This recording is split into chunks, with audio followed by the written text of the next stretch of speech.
Hello प्यारे बच्चों, स्वागत है आपका मयंक सर की इस क्लास में। आप सभी लोग हमारी इस क्लास में पढ़ाए जाने वाले टॉपिकों को अच्छे से पढ़ रहे होंगे और आनंद ले रहे होंगे अपनी इस पढ़ाई का। पढ़ते रहिए और जो मैं आपको पढ़ाता हूं उसे मन में रिपीट भी करते रहा करो मेरे साथ साथ। जब मैं कहता हूं जैसे ऑफलाइन क्लास में बच्चे रिपीट करते हैं टीचर के साथ, ऐसे ही आप भी उसे टीचर के साथ क्या किया करें, रिपीट किया करें, जिससे आपको भी पढ़ने में एनर्जी महसूस होगी। चलो शुरू करते हैं हमारे इस चैप्टर को जिसका नाम है प्रकाश। और इस प्रकाश वाले चैप्टर में आप अब तक पढ़ चुके हैं महत्वपूर्ण परिभाषाएं। आज का हमारा टॉपिक क्या है? गोलीय दर्पण से प्रतिबिंब का निर्माण करना। और गोलीय दर्पण से प्रतिबिंब के निर्माण करने से पहले हम कुल 4 नियमों के बारे में अध्ययन करेंगे। और वे 4 नियम सामान्यतः एग्जाम में पूछे नहीं जाते, परंतु ये 4 नियम चित्र बनाने के लिए, आपके किरण आरेख बनाने के लिए सबसे ज्यादा महत्वपूर्ण भूमिका निभाते हैं। तो चलिए शुरू करते हैं आज की क्लास। देखो, आप सब लोग ये जानते हैं, मैंने आपको बताया था कि प्रतिबिंब के निर्माण के लिए 2 परावर्तित किरणों का मिलना क्या है? आवश्यक। आप यह सभी लोग पढ़ चुके हैं कि प्रतिबिंब के निर्माण के लिए कम से कम 2 परावर्तित किरणों का मिलना क्या है? आवश्यक है। जब 2 परावर्तित किरणें मिलेंगी तो प्रतिबिंब का क्या होगा? निर्माण होगा। ठीक है, अब मिलेंगी कैसे, यानी 2 परावर्तित किरणें कहां से आएंगी? तो उसके लिए क्या है हमारा टॉपिक? गोलीय दर्पण से प्रतिबिंब निर्माण के नियम। पहले क्या पढ़ेंगे? नियम। तो सुनना बच्चों, क्या होता है? पहला नियम क्या है समझिए। जैसे मैंने ले लिया आपके सामने अवतल दर्पण, और यह क्या है इसका? मुख्य अक्ष। तो पहला नियम क्या कहता है कि यदि मुख्य अक्ष के समांतर, यदि दर्पण पर क्या हो रही है? मुख्य अक्ष के समांतर प्रकाश की किरणें आपतित हो रही हैं, तो परावर्तन के पश्चात यह कहां से जाती है? फोकस बिंदु से होकर के गुजरती है, या गुजरती हुई क्या होगी? प्रतीत होगी। दोबारा सुनना, पहला नियम क्या है? मुख्य अक्ष के समांतर यदि दर्पण पर क्या हो रही है? प्रकाश की किरण आपतित हो रही है, तो वह परावर्तन के पश्चात कहां से जाएगी? या तो फोकस बिंदु से जाएगी या जाती हुई क्या होगी? प्रतीत होगी। अब आप जानते हैं प्रतीत कौन से दर्पण में होती है? उत्तल दर्पण में। ठीक है, उसका डायग्राम भी बना के देख लेते हैं एक बार, जिससे आपको और क्लियर हो जाएगा। यह है आपका उत्तल दर्पण, ये हो गई इसकी मुख्य अक्ष। और आप जानते हैं कि यह अपने ऊपर आने वाली प्रकाश की किरणों को क्या करता है? फैलाता है। ये मैं आपको पहले बता चुका हूं कि यह अपने ऊपर आने वाली प्रकाश किरणों को इकट्ठा करता है और ये फैलाता है। देख लीजिए ये क्या कर रहा है? इकट्ठा, और ये फैलाएगा। अब प्रकाश किरण किधर गई? परावर्तित हो गई, इस डायरेक्शन में गई। तो जो व्यक्ति यहां खड़ा हुआ होगा उसे यह प्रतीत होगा या उसे यह आभास होगा कि प्रकाश की किरण कहां से आ रही होगी? पीछे से आ रही होगी। और जिस बिंदु से वो आ रही है उसका नाम क्या दे दिया मैंने? फोकस बिंदु F। तो आप देख रहे हैं दोनों दर्पण आपके सामने बने हुए, ये अवतल है, ये उत्तल है। आप देख रहे हैं कि अवतल दर्पण में प्रकाश किरण फोकस बिंदु से गुजर रही है और यहां पर गुजरती हुई क्या हो रही है? प्रतीत हो रही है। बात करते हैं दूसरे नियम की, और दूसरा नियम क्या कहता है सुनिएगा। करते हैं दूसरे नियम की, और दूसरा नियम क्या है बच्चों? देखना, दूसरा नियम क्या कहता है कि यदि किसी दर्पण पर कोई प्रकाश किरण कहां से आ रही है? फोकस बिंदु से होकर के आ रही है, तो जब उस किरण का क्या होगा? परावर्तन होगा।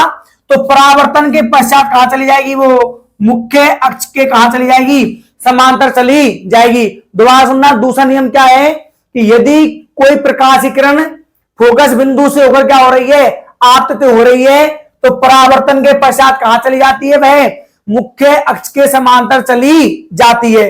ठीक है, अब बात करते हैं कौन से नियम की? तीसरे नियम की। और तीसरा नियम क्या है आपका? तीसरा नियम आपको यह कहता है कि मान लीजिएगा कोई प्रकाश की जो किरण है, वह, मैं सामान्य जो डायग्राम बना रहा हूं मैं यहां पर आपके लिए अवतल दर्पण के लिए बना रहा हूं, क्योंकि अपन पढ़ रहे हैं नियम, और ये नियम आपसे एग्जाम में नहीं पूछे जाएंगे। यहां पर केवल इन नियमों का तात्पर्य क्या है कि इनके द्वारा हम जब डायग्राम बनाएंगे 2 परावर्तित किरणें प्राप्त कर लेंगे, और ये 2 परावर्तित किरणें जब मिलेंगी तो किसका निर्माण होगा? प्रतिबिंब का निर्माण होगा। तो पहला नियम आपने पढ़ लिया, दोबारा बता दो, अपनी भाषा में याद रखो कि मुख्य अक्ष के समांतर आएगी, फोकस बिंदु से होके जाएगी। दूसरा नियम क्या है कि यदि फोकस बिंदु से आ रही है तो मुख्य अक्ष के समांतर चली जाएगी। ठीक है। तीसरा नियम क्या है आपका? मान लीजिए कि क्या है आपका? वक्रता केंद्र।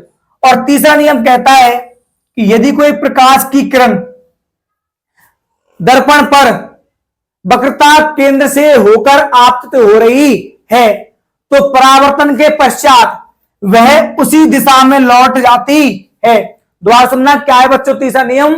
कि यदि कोई प्रकाश की किरण दर्पण पर कैसे वक्रता केंद्र से क्या हो रही है? आपतित हो रही है, तो परावर्तन के पश्चात वह उसी दिशा में लौट जाती है। ठीक है। आज करते हैं चौथे नियम की। और आपका चौथा नियम क्या कहता है सुनिएगा। ये वापस से क्या बना लिया आपने अपना अवतल दर्पण, ये क्या हुआ? इसकी मुख्य अक्ष, और ये क्या है? ध्रुव। चौथा नियम ये कहता है कि यदि कोई प्रकाश की किरण किस पर आपतित हो रही है? दर्पण के ध्रुव पर आपतित हो रही है, तो जितना कोण आने वाली किरण बनाएगी उतना ही कोण जाने वाली किरण भी बनाती है। दोबारा सुनना, क्या कह रहा हूं मैं कि चौथा नियम क्या कहता है आपसे कि दर्पण के ध्रुव पर आपतित होने वाली प्रकाश की किरण जितना कोण बनाती है, परावर्तित किरण भी उतना ही कोण बनाएगी। जानते हैं आप, क्योंकि आपतन कोण किसके बराबर होता है? परावर्तन कोण के बराबर होता है। तो कितने नियम पढ़ लिया आपने? 4। किसके? गोलीय दर्पण से प्रतिबिंब निर्माण के। अब हम करेंगे क्या? चकाचक चित्रों का निर्माण। अब इसके बाद हम पढ़ने वाले हैं डायग्राम का निर्माण, और चकाचक तरीके से, मजे वाले तरीके से हम डायग्राम का निर्माण करने वाले हैं। तो चलिए चलते हैं अगली स्लाइड पर और करते हैं प्रतिबिंबों का निर्माण। अगला हमारा टॉपिक है गोलीय दर्पण से प्रतिबिंब का निर्माण। और पहला कौन से दर्पण के लिए पढ़ेंगे अपन? अवतल दर्पण के द्वारा प्रतिबिंब का क्या पढ़ने वाले हैं? निर्माण पढ़ने वाले हैं।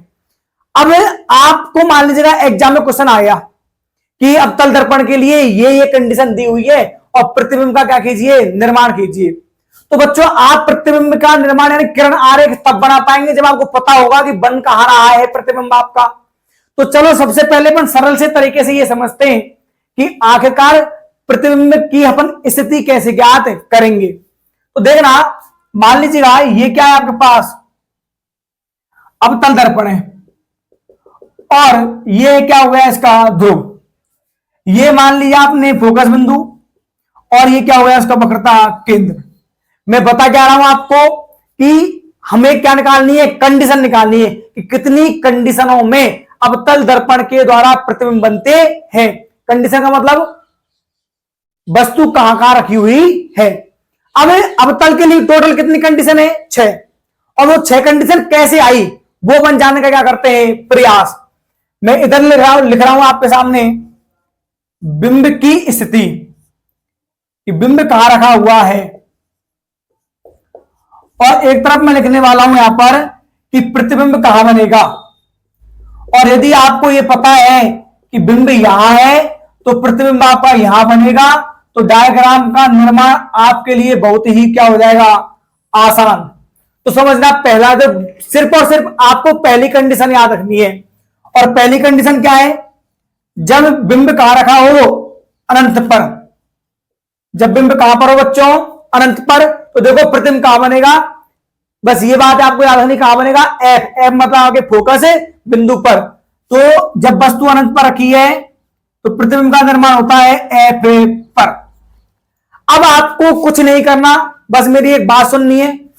आगे वाली कंडीशन प्राप्त करने के लिए केवल एक कंडीशन याद रखोगे, कौन सी? जब वस्तु कहां पर रखी हुई है? अनंत पर, तो प्रतिबिंब कहां बनेगा? एफ पर। अब आगे वाली कंडीशन प्राप्त करने के लिए आप क्या करोगे कि वस्तु को कहां लेके जाओगे? दर्पण के पास। और बनने वाला जो प्रतिबिंब है, इमेज, यानी कि आपका जो प्रतिबिंब है उसे कहां लेके जाओगे आप? दर्पण से दूर। ये बात याद रखना। कंडीशन प्राप्त करने के लिए क्या करना है हमें? कि भी वस्तु को तो कहां लेके जाना है, दर्पण के पास, यानी कि दाईं ओर खिसकाना है, और आपकी जो इमेज है उसे बाईं ओर खिसकाना है। अब सुनिएगा, पहली क्या थी वस्तु, अनंत पर, प्रतिबिंब कहां बना, एफ पर। दूसरी क्या कंडीशन है, लाइए एक स्टेप आगे, वस्तु कहां जाएगी आपकी अनंत और सी के बीच में, ठीक है। तो दूसरी कंडीशन कौन सी आ गई, जब वस्तु कहां रखी हुई हो, अनंत व सी के मध्य, तो प्रतिबिंब कहां बनेगा। देखो पहले कहां बन रहा था प्रतिबिंब आपका, एफ पर। अब कहां लेके जाना है हमें, इमेज को दर्पण से दूर लेके जाना है। पहले कहां बन रहा था, एफ पर, यानी बाईं ओर खिसकाना है। तो जब बाईं ओर खिसकाएंगे तो एफ से कहां जाएगी, बस प्रतिबिंब कहां जाएगा, सी और एफ के बीच में। अब ये मत कहना सर मैं तो यहीं लेके आऊंगा, अरे कहीं भी ले आओ, कहलाएगा तो क्या, सी और एफ के बीच में तो कहलाएगा, चाहे इसको यहां रख लो और चाहे इसको यहां रख लो, ठीक है। आप इस कैप को चाहे मेरे यहां रख दो, चाहे मेरे यहां रख दो, कहां कहलाएगी, मेरे टांट के ऊपर ही तो कहलाएगी कि कैप कहां रखा हुआ है, मेरे टांट के, मेरे चबूतरे के कहां रखा हुआ है, ऊपर रखा हुआ है। तो इसको तो आप कहीं भी रख लीजिए, कहलाएगा तो कहां, वही चबूतरे के ऊपर। तो एफ और क्या बनेगी, सी के मध्य बनेगा क्या आपका प्रतिबिंब। तो एफ और सी के मध्य। बात करते हैं तीसरी कंडीशन की। अब आपको वही वापस वस्तु कहां ले जाना है, एक स्टेप आगे, यानी कि दर्पण के पास एक स्टेप आगे कहा जाएगा, वस्तु कहां जाएगी, सी पर। कहां गई है, सी पर। तो जब वस्तु कहां रखी हो, सी पर, तो प्रतिबिंब कहां बनेगा। देखो पहले कहां रखा हुआ था प्रतिबिंब, सी और एफ के बीच में। अब इसको दर्पण से दूर लेके आओ, यानी बाईं ओर खिसकाओ, कहां जाएगा, सी पर। तो प्रतिबिंब भी कहां बनेगा, सी पर। तो जब वस्तु कहां रखी हुई हो, सी पर रखी हुई हो, तो प्रतिबिंब भी सी पर ही बनता है। अब चौथा देखो कंडीशन क्या है, पहले वस्तु कहां रखी हुई थी, तीसरी कंडीशन में सी पर, लेके आओ एक स्टेप पास, कहां जाएगी, सी और एफ के मध्य।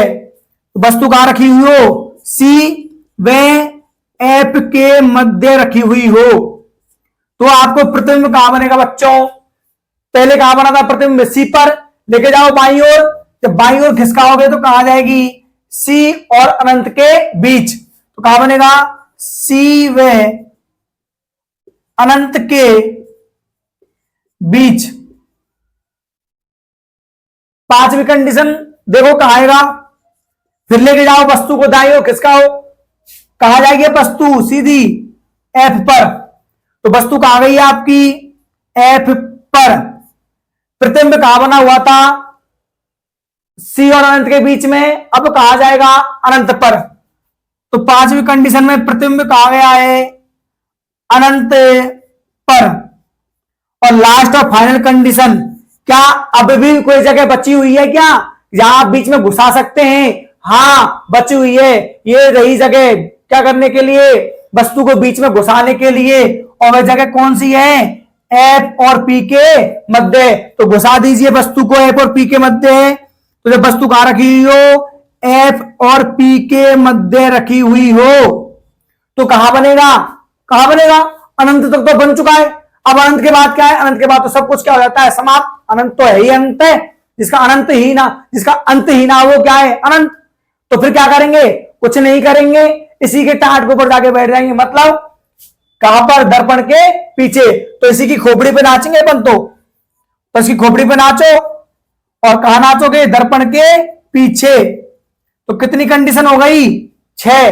और 6 कंडीशन के आपने क्या देख लिए, प्रतिबिंब का निर्माण। एक बार और दोबारा सुनिएगा कि 6 कंडीशन प्राप्त करने के लिए किया क्या है हमने, कि वस्तु को तो कहां लेके गए हैं, दर्पण के पास, और प्रतिबिंब को कहां लेके आए हैं अपन, दर्पण से दूर। देखो कैसे। अब एक बार मैं दोबारा से इसको बनाने का प्रयास कर रहा हूं आपके सामने, आपको समझाने के लिए। दोबारा सुन लीजिएगा कैसे बन रहा है ये स्थितियां। तो सुनो, यह आपकी वापस मुख्य अक्ष, यह आ गया आपका एफ, और क्या आ गया आपकी सी। अब देखो क्या करना है बच्चों, पहली कंडीशन याद रखनी है बस, जब कहां पर रखी हो वस्तु अनंत पर, तो प्रतिबिंब कहां बनेगा आपका एफ पर, ये बन गया। अब कुछ नहीं करना, बस वस्तु को अपने पास लेके आओ, है ना, वस्तु को लुगाई मान लो, क्या मान लो लुगाई, और जब शादी हो जाती है ना तो जो महिलाएं होती हैं पत्नियां, वो आदमी के सिर पर चढ़ करके क्या करती हैं, तांडव करती हैं। तो बस यही मानो कि हमारा हो चुका है ब्याह, और अब हमारी जो पत्नियां हैं वो क्या कर रही हैं, हमारी छाती पर चढ़ करके हमें तांडव कर रही हैं, हमें पीटने के लिए आतुर हो गई हैं, ठीक है ना। तो ये हमारा क्या है, हम पड़े हुए और हमारे पास आने का क्या कर रही है, प्रयास, या तो छोड़ू नहीं, आ तो चकला बेलन से कूटूंगी भेरंट मारो, ठीक है ना। तो बस वही काम होने वाला है। तो पहले तो कहां थी वो, बहुत दूर थी, तब हम थोड़े से कम डरे हुए थे, लेकिन वो और एक और क्या आ गई, पास आ गई, तो हम दूर भगेंगे। और दूर कैसे भगेंगे, अब वस्तु कहां गई है, अनंत और सी के बीच आ गई है, तो भगो यहां से दूर, कहां जाएंगे, एक स्टेप पीछे, सी और एफ के बीच में। अब फिर लेके आओ, अब आपकी पत्नी कहां गई, एक स्टेप आगे आ गई आपको पीटने के लिए, तो आप क्या भगिए, दूर भगिए। पहले कहां थे आप, सी, एफ और सी के मध्य, भगिए दूर, कहां जाओगे, पीछे एक स्टेप सी पर, ठीक है ना। बात करते हैं वही चौथी कंडीशन की, वस्तु कहां गई है, सी तक आ गई है, कहां लेके आना, दर्पण के पास लेके आइए, एक स्टेप आगे, कहां जाएगी, सी और एफ के मध्य, प्रतिबिंब कहां बनेगा, कहां तक बन चुका है आपका, सी तक आ चुका है, सी से एक स्टेप फिर आगे लेके जाइए, कहां बनेगा, सी और अनंत के बीच में, बन गया। कितनी कंडीशन हो गई, 4। बात करते हैं पांचवी कंडीशन की, और पांचवी कंडीशन क्या है, जब वस्तु कहां रखी हो, एफ पर, तो वस्तु रखी हुई है कहां पर, एफ पर आ गई, एक स्टेप आगे, वस्तु प्रतिबिंब कहां जाएगा, एक स्टेप पीछे, कहां पर, अनंत पर, क्योंकि अब तो कोई कंडीशन ही नहीं बची, अब तो बेटा भगने से ही पार पड़ेगी, अब नहीं छोड़ने वाली तुमको तुम्हारी पत्नी, अब तो भगना पड़ेगा, और सब कपड़ा फपड़ा छोड़ छाड़ भग जाओ, है ना, नहीं बचने वाले नहीं हो। तो भग गए आप, कहां पर आ गए, भक्कर अनंत पर, लेकिन आपका फिर भी पीछा नहीं छोड़ा भैया, और कहां गई है, अब तो बिल्कुल छाती पे बैठ के तांडव करे वाली है, कहां गई है, एफ और पी के मध्य आ गई है, कौन, आपकी है वस्तु। और अब कहां भगोगे मेरे यारों, अब तो कुछ जगह ही नहीं बची, अब तो कहां कहते हैं आप, अनंत पर तो पहले ही पहुंच गए, अब कहां जाओगे, सूर्य पर, अब नहीं बचेंगे प्राण। तो क्या करो, इसी के टांड पर बैठ जाओ खोपड़ी पे, और यहीं बैठ के क्या करो, तांडव करो। और कहां गए अपन, दर्पण के पीछे, तो ये बन चुकी है आपकी कंडीशन, दर्पण के पीछे। तो कितनी कंडीशन हो गई है, 6, और ये 6 कंडीशन होती है किसके लिए, अवतल दर्पण के लिए। सिंपल सा तरीका मैं आपको बता चुका हूं, जब आए एग्जाम में क्वेश्चन, करना कुछ नहीं है, बस इस डायग्राम को बना लीजिएगा और आप इससे निकाल लीजिएगा प्रतिबिंब की स्थिति, कि प्रतिबिंब कहां बनेगा, और फिर आप अच्छे से क्या बना सकते हैं, उस चित्र को बना सकते हैं। अब हम करते हैं प्रतिबिंबों का निर्माण, किरण आरेख खींचेंगे, कौन से दर्पण के लिए, अवतल दर्पण के लिए। तो चलिए चलते हैं नेक्स्ट स्लाइड पर, चलिए अब करते हैं निर्माण अवतल दर्पण से प्रतिबिंबों का। और पहला आपकी कंडीशन कौन सी है, जब वस्तु अनंत पर स्थित हो। तो देखो मैंने आपने कितने नियम पढ़ लिए बच्चों, 4। अब आपको जो मन करे ना, उन 4 में से आप कोई भी 2 नियम ले लो और प्रतिबिंब का क्या कर लो, निर्माण। बहुत ही क्या है, आसान। किताब में मत जाओ कि सर बुक में तो ये पहला लिया हुआ है, तीसरा लिया हुआ है। मैं आपसे कह रहा हूं कोई भी 2 नियम जो आपके मनपसंद है, आपको जो अच्छे लग रहे हैं, उनमें से कोई भी 2 नियम उठाओ और क्या करो, प्रतिबिंब का निर्माण। अब यहां तो अपन एक ही नियम काम ले लेंगे पहले डायग्राम में। तो देखो ये कौन सा दर्पण बन गया आपका, अवतल, और ये क्या हो गई आपकी मुख्य अक्ष। अब पहला नियम क्या है आपका, देखो एफ और सी बाद में बनाओ, है ना, बाद में बना लेंगे अपन, आप तो सिर्फ नियम पे चलिए। पहला नियम क्या कहता है कि मुख्य अक्ष के समांतर आने वाली प्रकाश की किरणें, तो वो दोनों किसके समांतर नहीं है, मुख्य अक्ष के। आने वाली प्रकाश किरणें अपवर्तन के पश्चात, सॉरी परावर्तन के पश्चात क्या हो रहा है, इसका परावर्तन इधर हो रहा है, तो तीर का चिन्ह किधर आएगा, इधर, और इसका किधर होगा, इधर। जिस बिंदु पर मिल रही है उस बिंदु का नाम क्या देंगे अपन, फोकस बिंदु। मैंने पहले कह दिया बाद में बनाओ, जिससे आपके चित्र में गड़बड़ी ना हो, आपको मिटाना ना पड़े बार बार। सी में आप एफ और सी बाद में दर्शाओ। मन में तो पता है ना आपको एफ कहां बनता है, जहां पर प्रकाश किरणें मिलती हैं, गुजरती है, इस बिंदु से गुजरेगी, तो इस बिंदु पर आपने क्या बना दिया, एफ। तो मुख्य अक्ष के समांतर आ रही है, और समांतर आने के बाद कौन से बिंदु पर मिल रही है, एफ पर। तो पहला डायग्राम है आपका, पहला नियम ही यूज करना बस पहले डायग्राम में। क्या ये मुख्य अक्ष के समांतर, और समांतर आने के पश्चात कहां मिल गई है, फोकस बिंदु पर मिल गई है। जितनी दूरी पर पी से एफ है उतनी दूरी पर क्या बन जाएगा, सी। अब प्रत्येक डायग्राम बनाने के बाद आपको एक चीज जरूर लिख के आनी है, चाहे एग्जामिनर पूछे और चाहे ना पूछे, ये आपको लिख के ही आना है। और वो क्या है, प्रतिबिंब की स्थिति और प्रतिबिंब का क्या स्वरूप। अब आप कहोगे सर स्थिति क्या होती है, स्थिति से मतलब है प्रतिबिंब कहां बन रहा है, जरूरी यही है ना। स्थिति का मतलब समझो क्या होता है बच्चों, कि प्रतिबिंब कहां बन रहा है। क्योंकि जब आप क्या करोगे, न्यूमेरिकल करोगे ना, तो न्यूमेरिकल में ये स्थिति शब्द जरूर आएगा, इसलिए पता होना चाहिए कि बिंब कहां बन, सॉरी प्रतिबिंब कहां बन रहा है, वही क्या है उसकी स्थिति, पोजीशन। ठीक है ना, कि भैया हमारी लोहिया कहां खड़ी है ना, तो हमारी लोहिया बस स्टैंड पर खड़ी है, तो हमारी लोहिया बस स्टैंड पर खड़ी है, तो क्या है उसकी स्थिति है। तो बस आपको यही देखनी है, प्रतिबिंब की स्थिति। और स्वरूप में दोनों चीज आ जाएंगी, उसका आकार और उसकी क्या प्रकृति। आकार मतलब बड़ा या छोटा, और प्रकृति मतलब वास्तविक क्या उल्टा, या फिर आभासी और सीधा। चलिए, तो कहां बन रहा है बच्चों, एफ पर।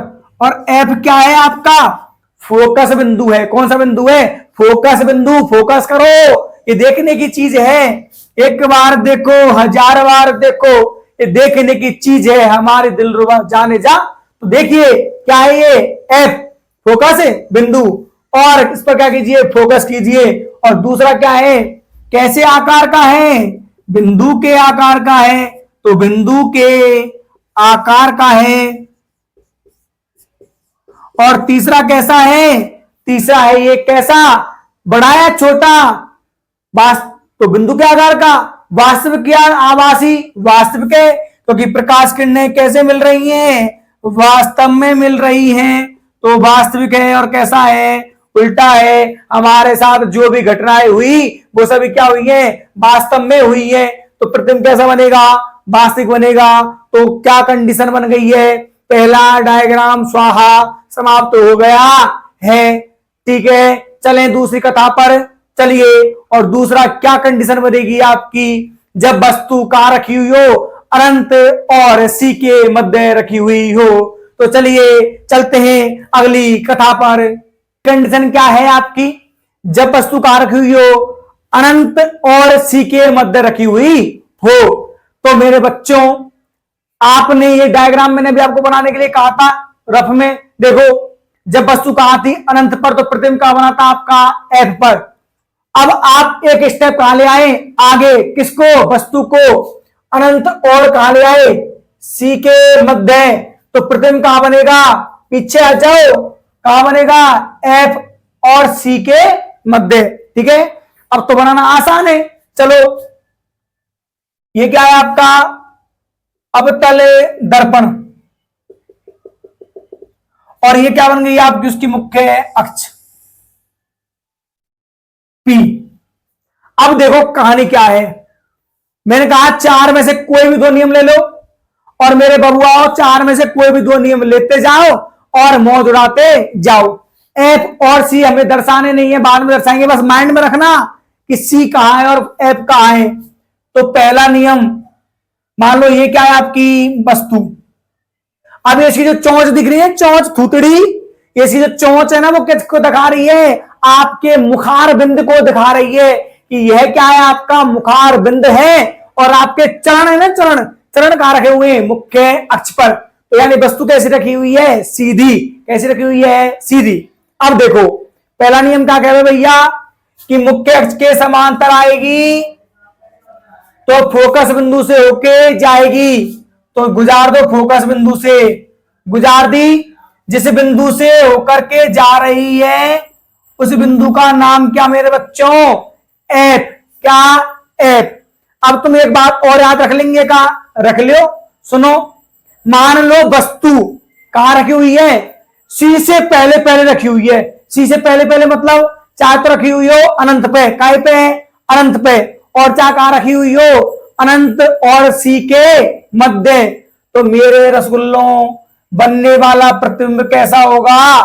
छोटा। कैसे हुएगो? छोटो हुएगो, ठीक है। और जब वस्तु कहां रखी हुई हो भैया मेरे? काय पे रखी हो? सी पे। जब तुम भाई मेरे टाट पे बैठा देंगे, टाट पे कौन पे बैठा मैं? बन जो कहा हुए हमारे बराबर दर्जा को हुए भाई, ये तो पूजे बन। तो भैया ये तो तुमने मेरे मुंह पे बैठा दियो और मैं यही पूछूंगा। और क्यों पूछूंगा? क्योंकि मेरे कहा ही बराबर। तो भैया सी पे बनो हुआ प्रतिबिंब कैसे हुएगो? बराबर हुएगो भैया मेरे, ठीक है। अब मैं बात करूं काय की आगे की। मान ले तुमने वस्तु कहां रख दी? सी के आगे धर दी। आगे को मतलब वस्तु सी और पी के मध्य कहीं भी रखी हुई हो तो बनवे वालों प्रतिबिंब कैसे हुएगो भैया? बड़ो हुएगो। कैसे हुएगो? बड़ो हुएगो। कौन हुएगो? प्रतिबिंब हुएगो, ठीक है। तो छोटो कब हुएगो? जब प्रतिबिंब कहां, सॉरी जब बिंब कहां रखा हो? सी और अनंत के मध्य कहीं भी रखा हो या फिर अनंत पे रखा हो। बराबर कब हुएगो? याद रखने का सीधा सा तरीका है। बराबर कब होता है? हम उसी को पूछते हैं जो हमारे लिए क्या होता है? फायदेमंद होता है। और जो हमारे क्या होता है? बराबर होता है। उसी को हमारे सिर पर बैठाते हैं और जो सिर पर बैठाते हैं वो हमारे क्या है? बराबर है। काई है? बराबर। तो जब वस्तु काय पे रखी है? सी पे, तो बनने वाला प्रतिबिंब का एक हुएगो? बराबर हुएगो। और जब सी और पी के मध्य कहीं भी रखो हुए कौन? वस्तु या बिंब, तो बनने वाला प्रतिबिंब कैसे होगा मेरे भैया? बड़ो हुएगो। कैसे हुएगो? बड़ो। अब देखियो नेक मलूक से हो कहां रखी है वस्तु? अनंत और सी के मध्य। तो मेरे भैयाओ प्रतिबिंब कैसे बनेगो? छोटो बनेगो। कैसे बनेगो? छोटो। तो बनाओ छोटो। याद रखियो ये क्या है? ये आपके उत्तर की जांच करने का तरीका है। मैथ में करते हो ना ऐसे, आपका डायग्राम सही है या नहीं उसकी जांच करने का क्या है तरीका। अब देखो मैं चौथा नियम काम ले लूं, मुझे चौथा नियम ही अच्छा लग रहा है। क्या कहता है चौथा नियम? कि दर्पण के ध्रुव पर आने वाली प्रकाश की किरण मुख्य अक्ष से जितना कोण बनाती है जाने वाली भी उतना ही कोण बनाएगी। बोलो बनाएगी नहीं बनाएगी? और जब ये बना रही है उतना ही कोण, कौन सी किरण? जाने वाली किरण। तो किधर गई? इधर। अब जहां पर दो परावर्तित किरणें मिलती हैं वहां पर प्रतिबिंब का निर्माण होता है। तो ये कौन सी किरण है? जावेवारी। ये भी कौन सी है? जावेवारी। यानी दोनों कहां है? परावर्तित हैं। और जब परावर्तित है तो मिलेंगे, बनाओ प्रतिबिंब। और जहां पर किरणें मिल रही हैं कौन सी? परावर्तित, वहां आती है थूतड़ी। थूतड़ी मतलब मोड़ आ जाए वहां और पैर का आ जाए मुख्य अक्ष पे। अब आपको देखो, अब बना लो वस्तु कहां रखी हुई है? अनंत और सी के मध्य है। ये बना दिया मैंने सी। तो बोलो सी और अनंत के मध्य है या नहीं है? प्रतिबिंब कहां बनेगा? सी और एफ के मध्य। बोलो बन रहा है नहीं बन रहा? और कैसा बनेगा? छोटा। बोलो छोटा है या नहीं है? मतलब हम क्या हो गए? गंगा नहाए, हमारा चित्र सही है। वही वाली बात, क्या लिखना है आपको? प्रतिबिंब की स्थिति और स्वरूप। तो कहां बन रहा है? एफ व सी के मध्य बन रहा है, ठीक है। और कैसा बनेगा? वास्तविक बनेगा। देख लो प्रकाश किरणें वास्तव में मिल रही हैं तो वास्तविक बनेगा। और आपने पढ़ा ना कि वास्तविक प्रतिबिंब कैसे होते हैं? उल्टे। देख लो प्रूफ हो रहा है। कैसा है? उल्टा। मुंह कहां गया? नीचे। पैर कहां है? ऊपर। तो प्रतिबिंब कैसा है? उल्टा है। और तीसरा क्या है बताओ? वस्तु से बड़ा है छोटा? छोटा है। तो वस्तु से कैसा है? छोटा है। तो बन गई दो कंडीशन। तो बच्चों आज की इस क्लास में आपने अवतल दर्पण से प्रतिबिंब निर्माण की कितनी कंडीशन पढ़ ली है? दो। बची हुई शेष कंडीशन पढ़ेंगे हम अगली क्लास में। यदि आपको ये वीडियो मजेदार लगी हो, अच्छी लगी हो, तो इसे ज्यादा से ज्यादा लाइक करें, शेयर करें और कमेंट जरूर करें कि हम बनाए हैं उन डायग्राम को बना के जरूर देखिएगा और नियम से आगे भी थोड़ा प्रयास कीजिएगा कि आप बना सकते हैं या नहीं। मिलते हैं अगली क्लास में, तब तक के लिए अपना और अपने परिवार का ध्यान रखें और जोरदार मेहनत करें। धन्यवाद।